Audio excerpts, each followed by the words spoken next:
আপনাকে বাংলাদেশ দলের হয়ে আবার কবে মাঠে দেখবো? এই টুর্নামেন্টের পরে দেখা যাবে।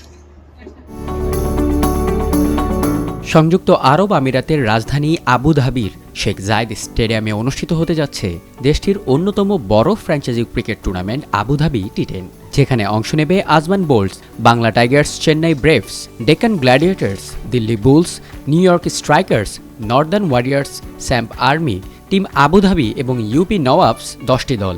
20 নভেম্বর প্রি টুর্নামেন্ট প্রেস ব্রিফিংয়ে উপস্থিত ছিলেন 68তে অংশ নেয়া 10 দলের প্রতিনিধিরা। সেখানে কলিন মুনরো, মোহাম্মদ আমির, রহমানুল্লাহ গুরবাজের সঙ্গে ছিলেন সাকিব আল হাসান। এবারের আসরে বাংলা টাইগার্সকে নেতৃত্ব দেবেন বাংলাদেশের অলরাউন্ডার সাকিব আল হাসান। বুধবার প্রেস ব্রিফিংয়ে চ্যাম্পিয়ন্স ট্রফি এবং দেশে যাওয়া নিয়ে তাকে প্রশ্ন করা হলে ব্যাপারটি এড়িয়ে যান তিনি। এখানে সবগুলো দলই আছে বা অনেক স্ট্রং এবং সবগুলো দলই চেষ্টা করবে চ্যাম্পিয়ন হতে।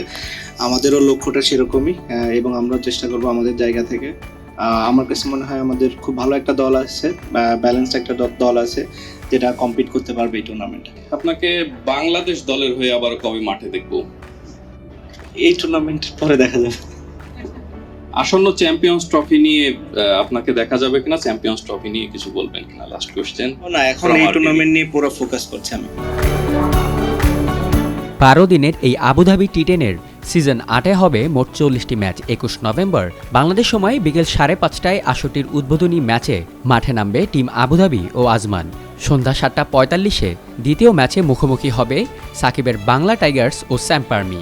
আর রাত 10টায় দিনের তৃতীয় ম্যাচে মাঠে নামবে চেন্নাই ব্রেভস ও ডেকান গ্ল্যাডিয়েটর্স। 2 ডিসেম্বর অনুষ্ঠিত হবে ফাইনাল। অন্যদিকে আগামী 8 ডিসেম্বর থেকে শুরু হবে বাংলাদেশ বনাম ওয়েস্ট ইন্ডিজের মধ্যকার ওয়ানডে সিরিজ।